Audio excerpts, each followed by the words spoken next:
Hi everyone, here's a first look at the iR-04, which is a brand hatch. I haven't been able to drive it before just this weekend as my iRacing computer was broken. I had to build a new system. Which is disappointing because the second I saw it was out, I wanted to have a go. This is just an open practice session.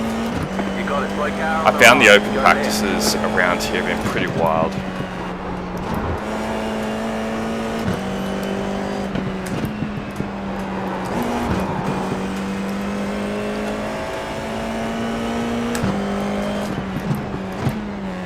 Just give myself a bit of room to go on a fast lap.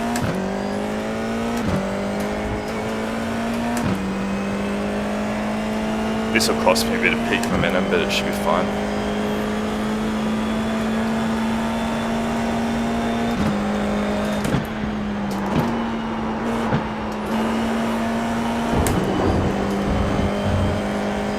Slow car ahead.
A bit more left in that lap. Not a bad banker though.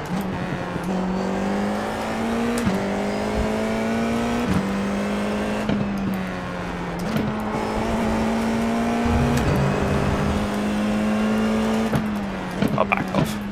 The amount of traffic makes it quite hard to practice in these sessions.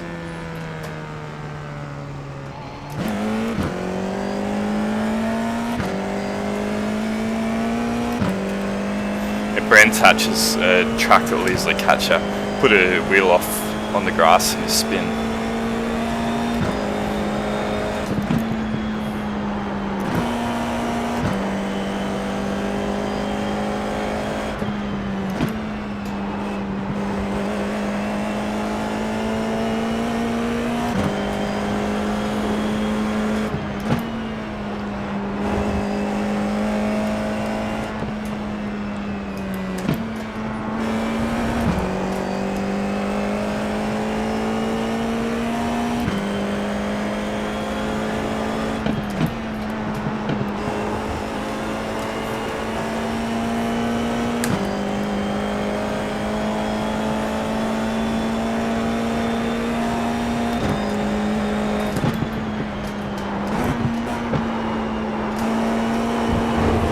Didn't quite get the apex there.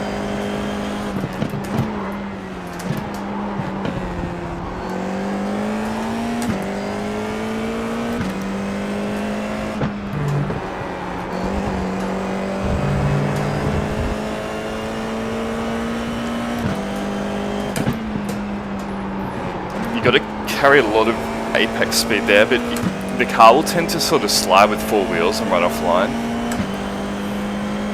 Does it quite easily, so you've really got to pick like the limit. It's got a reasonable front end on it though, much better than the Indy Pro 2000, which I found a bit blockish on the front.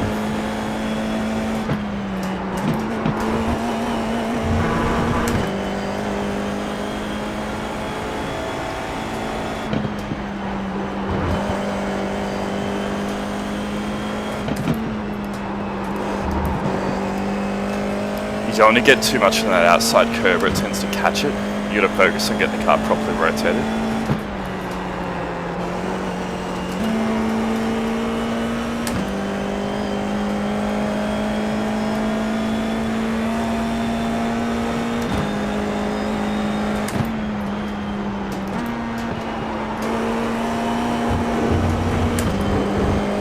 Push on.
This guy do the right thing, let me past?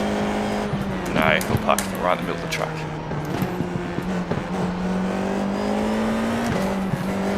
Car on your left. Clear on the left.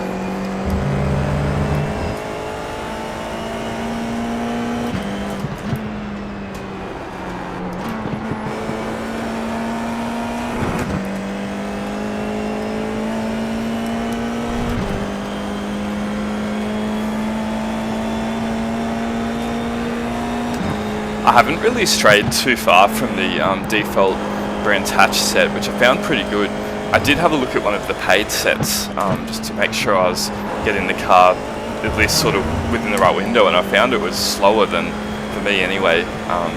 You got it, slow car on the right. Car stopped ahead. Than just the Go default right. set with a few slight tweaks.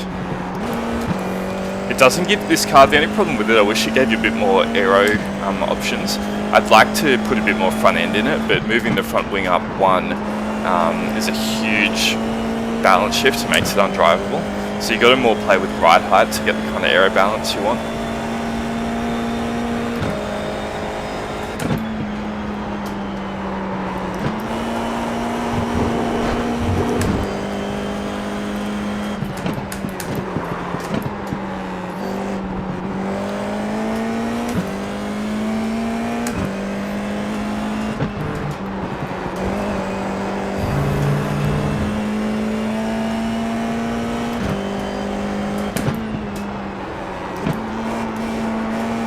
It doesn't feel too slow until you look at the kind of times that you run in other cars. Like this is way off the pace of the Pro Mazda in its peak, or the Formula 3 now, a long, long way off. But in isolation it feels okay. Fuel left.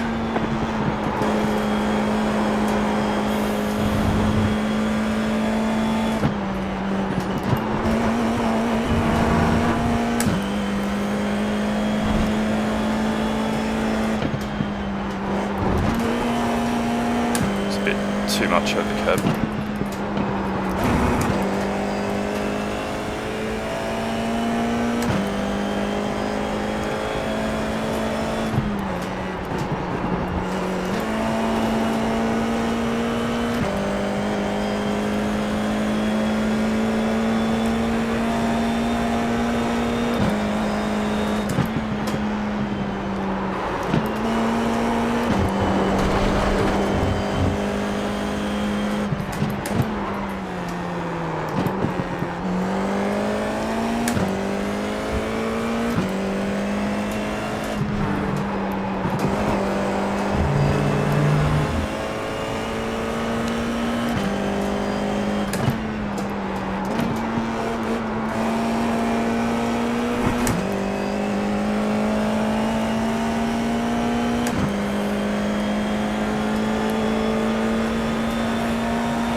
I just keep not quite getting that apex in turn 1. It doesn't rotate as well as I was expecting.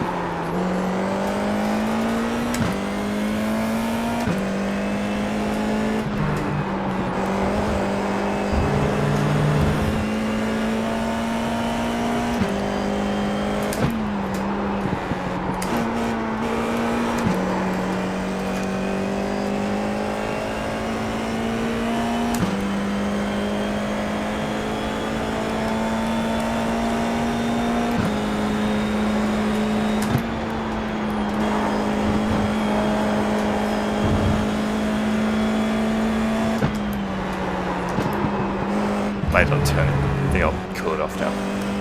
So best in at 21.9. There's definitely still a little bit in it. The one sort of good thing about this car's setup is it's not so complex that you have to, you know, spend hours trying to find every last tenth with the sets. I found the changes didn't make significant difference. It definitely adds a little bit of comfort, but it doesn't. It's not going to, like, you're going to find a second lap time. Most people are running it in pretty much the same window. And I actually found that by going a little bit more aggressive, I was kind of going slower.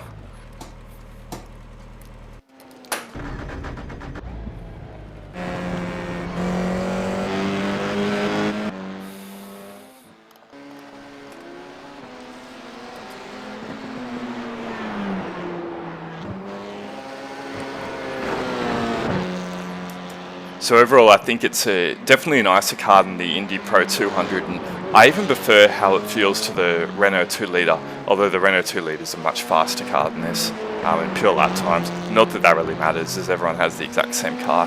And it feels fast enough than the Formula V. Sorry, I was trying to think what the name of that car was. The Formula V is quite a nice car to drive, but it's just too slow. Like, it feels lethargic. This actually has enough power to kind of feel like you're driving a car on the limit, and you can carry momentum and pick back up speed. But yeah, it's still a momentum car that you need to carry maximum apex speed. But yeah, pretty enjoyable.